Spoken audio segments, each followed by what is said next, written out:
زید حامد صاحب کی بات کر رہے ہیں، وہ اپنے آپ کو خیر ڈیفنس اینالسٹ بھی کہتے ہیں. ان کی کئی ویڈیوز آتی ہیں جس میں وہ کہتے ہیں کہ انہوں نے غزوہ ہند بھی کرنا ہے، اور سعودی عرب میں بالکل ان کو اریسٹ کیا گیا تھا، اور صرف اریسٹ ہی نہیں کیا گیا تھا، 200 کوڑے بھی پڑے تھے.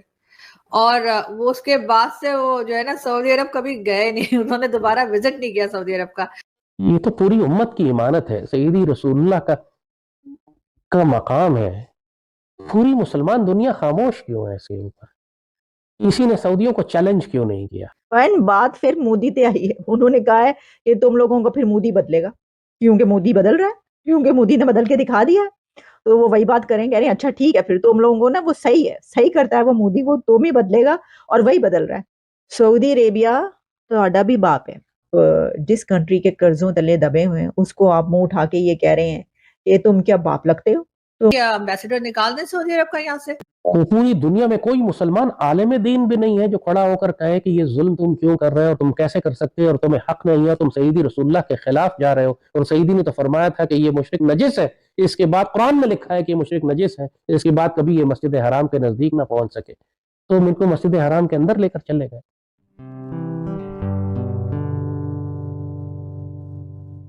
نمستے دوستو، جے ہند. نک نیوز برنر کی ریئیکشن ویڈیو میں آپ سبھی کا سواگت ہے. دوستو، آپ نے شروعات کی ویڈیو میں دیکھ ہی لیا ہوگا کہ لال ٹوپی پھر سے اپنے بل سے باہر آ گیا ہے. کہ پاکستانی میڈیا چرچا کر رہا ہے کہ انہوں نے زید حمید کی کئی ویڈیو دیکھی ہیں، اور اپنی کئی ویڈیو میں زید حمید اپنے آپ کو ڈیفینس اینالیسسٹ بھی کہتے ہیں، اور وہ کئی بار اپنی ویڈیو میں غزوہ ہند کی باتیں کرتے ہیں. لیکن انہیں یہ نہیں پتا ہے کہ جب سعودی عرب میں وہ پکڑے گئے تھے تو ان کو سعودی عرب میں جرمانہ بھی ہوا تھا، پکڑا بھی تھا، اور انہیں 200 کوڑے مار کر چھوڑا تھا. سعودی عرب میں 200 کوڑے کھانے کے بعد زید حمید کبھی دوبارہ سعودی عرب نہیں گئے. اور کچھ پاکستانیوں کو اسمرتی ایرانی کے مکہ مدینہ میں جانے پر بہت ہی مرچی لگ رہی ہے. پاکستانی میڈیا کہہ رہا ہے اگر اتنی ہمت ہے تو پاکستان سعودی عرب کا امبیسیڈر نکال دے. پاکستان میں اتنی ہمت نہیں ہے کہ سعودی عرب کا امبیسیڈر نکال دے، کیونکہ سعودی عرب سے انہیں بھیک ملتی ہے، اسی بھیک سے ان کی گھر اور روزی روٹی چلتی ہے، اسی سے یہ روٹی کھا رہے ہیں. تو ان کا امبیسیڈر نہیں نکالیں گے. اور ایسے ہی لال ٹوپی جیسے کائیں ٹائپ کے لوگ سوشل میڈیا پہ آ کر ایسے ہی اپنی باتیں کہتے رہیں گے جس بات کا کوئی ترک نہیں ہے. اور اپنی ہر ویڈیو میں یہ لال ٹوپی جنگ کی باتیں کرتا رہتا ہے کہ ان پر آئے گا کوئی جنگ کرے گا. کسی کے پاس اتنی فرصت نہیں ہے کہ ان جاہل لوگوں سے جنگ کرے گا. ان کے پاس ہے ہی کیا جنگ کرنے کے لیے جو ان کے پاس اپنا کوئی ٹائم دے گا. تو دوستو، دیر نہ کرتے ہوئے چلتے ہیں آگے کی ویڈیو کی طرف. دھنیہ واد. ایسے ہی امت کا زوال آیا ہوا ہے. سیدی رسول اللہ نے تو فرمایا تھا کہ آخری دور میں عربوں کی ایک جماعت جو ہے وہ دوبارہ بت پرست اور مشرک ہو جائیں گے. آپ کو پورے گلف میں مندر بنتے نظر آ رہے ہیں. عربوں کی حالت بہت بری ہو چکی ہے. زنا، بدکاری، بت پرستی، شرک، کفر، وہ تمام خطے جو اپنے آپ کو توحید اور شرک اور بدعت ان سب کے اوپر طوفان مچا کے رکھتے تھے، سب سے پہلے مشرک ہو گئے. لیکن جو سب سے زیادہ روحانی تکلیف مجھے جس بات کی ہوئی ہے وہ یہ کہ پچھلے دنوں سعودی حکومت نے بھارت سے ہندوؤں، مشرکوں، سکھوں اور غلیظ ترین نجس مشرکوں کو بلا کر مسجد نبوی کا دورہ کروایا. ان للہ و انا الیہ راجعون. مسجد نبوی شریف صرف سعودیوں کے باپ کی تو نہیں ہے، یہ تو پوری امت کی امانت ہے. سیدی رسول اللہ کا مقام ہے. پوری مسلمان دنیا خاموش کیوں ہے اس کے اوپر؟ کسی نے سعودیوں کو چیلنج کیوں نہیں کیا؟ بات پھر مودی تے آئی ہے. انہوں نے کہا ہے کہ تم لوگوں کو پھر مودی بدلے گا، کیونکہ مودی بدل رہا ہے، کیونکہ مودی نے بدل کے دکھا دیا ہے. تو وہ وہی بات کریں، کہہ رہے ہیں اچھا ٹھیک ہے پھر تم لوگوں کو نا وہ صحیح ہے، صحیح کرتا ہے وہ مودی، وہ تم ہی بدلے گا اور وہی بدل رہا ہے. وہ صرف ان جگہوں کا ہی باپ نہیں ہے. سعودی عربیہ تہاڈا بھی باپ ہے. جس کنٹری کے قرضوں تلے دبے ہوئے ہیں اس کو آپ منہ اٹھا کے یہ کہہ رہے ہیں کہ تم کیا باپ لگتے ہو؟ تم پیو ہو تو کون پیو ہے؟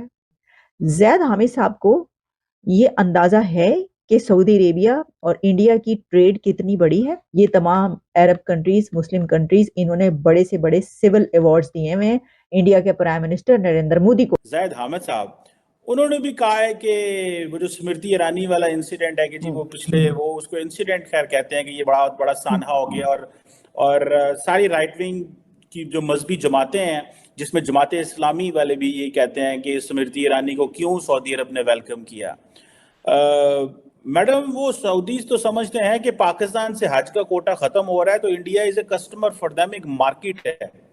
آپ کو لگتا ہے کہ یہ زید حامد کو سعودی عرب میں انہوں نے پکڑ بھی لیا تھا بیکاز انہوں نے سعودی عرب کے خلاف باتیں کی تھی اور بعد میں میرا خیال ہے ان کو حکومت پاکستان کے کہنے پہ چھوڑا تھا.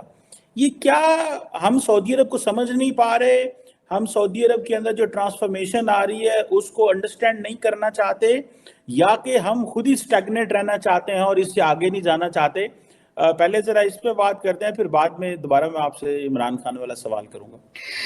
بالکل سر, آپ زید حامد صاحب کی بات کر رہے ہیں. وہ اپنے آپ کو خیر ڈیفنس انالسٹ بھی کہتے ہیں. ان کی کئی ویڈیوز آتی ہیں جس میں وہ کہتے ہیں کہ انہوں نے غزوہ ہند بھی کرنا ہے اور سعودی عرب میں بالکل ان کو اریسٹ کیا گیا تھا, اور صرف اریسٹ ہی نہیں کیا گیا تھا, 200 کوڑے بھی پڑے تھے. اور وہ اس کے بعد سے وہ جو ہے نا سعودی عرب کبھی گئے نہیں, انہوں نے دوبارہ وزٹ نہیں کیا سعودی عرب کا. بالکل سعودی عرب بدل رہا ہے, اور ایم بی ایس جو ہے انہوں نے کہا بھی تھا کہ 5 سال میں یورپ بنا دیں گے. اس کا ایک ریزن یہ بھی ہے کہ ویسے تو خیر وہ بات بھی ٹھیک ہے کہ بھارت سے ان کو زیادہ لوگ مل سکتے ہیں حج عمرے کے لیے, لیکن میرا خیال ہے کہ پوری دنیا سے لوگ آتے ہیں, اس کی ٹینشن نہیں ہونے. لیکن بات یہ ہے کہ صرف حج عمرے سے تو گزارا نہیں ہوگا نا سعودی عرب کا. سننے میں یہی آیا ہے کہ 10 سے 15 سال میں جو آئل ہے وہ ختم ہو رہا ہے, اور جب آئل ختم ہو جائے گا تو پھر سعودی عرب کی جو کمائی ہے آئل سے وہ تو بند ہو جائے گی. تو اس صورت میں ان کو یورپ کی طرح اپنے آپ کو تھوڑا کھلا بنانا پڑے گا, وہاں پر یورپ اسٹائل میں جو ہے ٹورزم اوپن کرنی پڑے گی. جو زید حامد صاحب جیسے لوگ ہیں نا, ان کی یہی پرابلم ہے کہ ان کے اندر اتنا زہر بھرا ہوا ہے, اتنی نفرت ہے ان کے اندر. آپ نے اگر وہ ان کی ویڈیو دیکھی ہو تو وہ جس طرح سے سکھ اور ہندوز کی بات کر رہے ہیں, تو سکھ اور ہندو تو پاکستان میں بھی رہتے ہیں, چلے تھوڑے رہ گئے, ہم نے اکثر کو کلمہ پڑھا ہی ڈالا ہے, لیکن یہ کہ پھر بھی رہتے ہیں اور پوری دنیا میں رہتے ہیں. ان کے بارے میں اس قدر غلط زبان انہوں نے استعمال کی ہے جس پہ میرا خیال ہے کہ ان کو شرم آنی چاہیے. لیکن اب سعودی عرب میں مجھے تو لگتا ہے کہ سعودی عرب اب نہ صرف یہ کہ انڈیا سے ڈیلیگیشن گیا تھا اور آگے بھی جائے گا, بلکہ بہت جلد ہو سکتا ہے کہ جیسے کہ سعودی عرب چینج ہو رہا ہے تو ہو سکتا ہے کہ وہاں پہ مندر اور گرودوارے بھی بننا شروع ہو جائیں, چرچ بھی بننا شروع ہو جائیں. پھر زید حامد صاحب کیا کریں گے؟ اور اگر زید حامد صاحب میں اتنا ہی ہمت ہے تو پھر گورنمنٹ سے کہیں کہ جی ایمبیسڈر نکال دیں سعودی عرب کا یہاں سے. پوری دنیا میں کوئی مسلمان عالم دین بھی نہیں ہے جو کھڑا ہو کر کہے کہ یہ ظلم تم کیوں کر رہے ہو, تم کیسے کر سکتے ہو, اور تمہیں حق نہیں ہے, تم سیدی رسول اللہ کے خلاف جا رہے ہو. اور سیدی نے تو فرمایا تھا کہ یہ مشرک نجس ہے, اس کے بعد قرآن میں لکھا ہے کہ یہ مشرک نجس ہے, اس کے بعد کبھی یہ مسجد حرام کے نزدیک نہ پہنچ سکے. تم ان کو مسجد حرام کے اندر لے کر چلے گئے. اِنَّ لِلَّهِ وَإِنَّ إِلَيْهِ رَاجِعُونَ, اِنَّ لِلَّهِ وَإِنَّ إِلَيْهِ رَاجِعُونَ. ہم گستاخی رسول صلی اللہ علیہ وسلم پہ پوری دنیا میں طوفان برپا کرتے رہتے ہیں. ایسے ایسے ہنگامے پاکستان میں کیے گئے کہ جناب فرانس کے سفیر کو نکالو تو یہ کر دو تو وہ کر دو. ذرا تھوڑا سا کریں نا سعودیوں کے خلاف بھی, ذرا نکالیں نا ان کے سفیر کو بھی باہر, ذرا کچھ کریں کہ یہ کیا ہمارے لیے صرف معیشت اور تجارت ہی ضروری رہ گئی ہے کہ روضہ رسول صلی اللہ علیہ وسلم کی جتنی بے حرمتی کرتے رہے, ہم صرف اس لیے چپ رہے کہ ہمارے لوگ وہاں ملازمت کرتے ہیں اور ہمیں ان سے پیسہ ملتا ہے. تو ٹھیک ہے, پھر انتظار کرو اللہ کے حکم کا.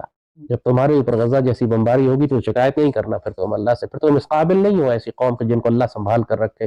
پھر اللہ تم کو تبدیل کرے گا. یستبدل قوم غیرکم ولا تضرہ شیئا, تم کچھ بھی نہیں بگاڑ سکو گے اللہ, وہ بدلے گا تم کو, چاہے تم کو مودی کے ذریعے بدلے یا بیماری کے ذریعے بدلے. لیکن تم اس قابل نہیں ہو کہ پھر سیدی رسول اللہ کی امت کے علاوہ اگر تم اس ذلت اور رسوائی پر, اس گستاخی پر, اس بدتمیزی پر, اس بغاوت پر بھی تم خاموش رہتے ہو صرف اس لیے کہ تمہاری نوکری لگی ہوئی ہے. امت کے لیے بہت سخت وقت ہے یہ, خاص طور پر پاکستانی قوم کے لیے بہت زیادہ سخت وقت آنے والا ہے. اپنے آپ کو منظم رکھیں, اپنی صحت کا دھیان رکھیں, اپنے پاس خوراک کا ذخیرہ رکھیں. آپ کے پاس لائسنس ہے تو لائسنس کا ہتھیار رکھیں. آنے والے وقتوں میں کوئی سویلین نہیں ہوگا, ہماری شہروں میں, ہماری گلیوں میں لڑائیاں ہوں گی. دشمن کی یہی پلاننگ ہے, دشمن کی پلاننگ ہم آپ کو بتا رہے ہیں. اور ہماری قوم جتنی غافل ہے اس سے لگتا یہی ہے کہ وہ کامیاب ہو جائے گا. ہمیں اپنی گلیوں اور اپنے شہروں میں لڑنا پڑے گا, اور یہ صرف فوج نہیں کر سکے گی. آپ کا یہ بہانہ کہ یہ فوج کو تنخواہ ملتی ہے وہ لڑے, پھر انتظار کیجئے گا جب دہشت گرد ٹی ٹی پی والے جہنم کے کتے یا انڈین آرمی آپ کا دروازہ توڑ کے اندر گھسے تو آپ ان کو یہی دلیل دیجئے گا کہ جی ہم تو بیٹھے ہوئے ہیں, تم بے شک ہماری بیٹیاں اٹھا کے لے جاؤ, پاک فوج لڑ لے گی تم سے. کیونکہ اس طرح کیا جاتا ہے نا, ہمارے آپ کو یاد ہوگا فرینچ امبیسڈر کے ساتھ بھی کیا تھا, لیکن نہیں, جہاں سے پیسہ آتا ہے وہاں تو پاکستان کوئی اس طرح کا کام نہیں کرتا. امبیسڈر نکال دیں, پھر زید حامد صاحب وہاں امبیسی کے باہر جا کے ٹائر وائر جلا دیں, یہ بھی کیا جا سکتا ہے.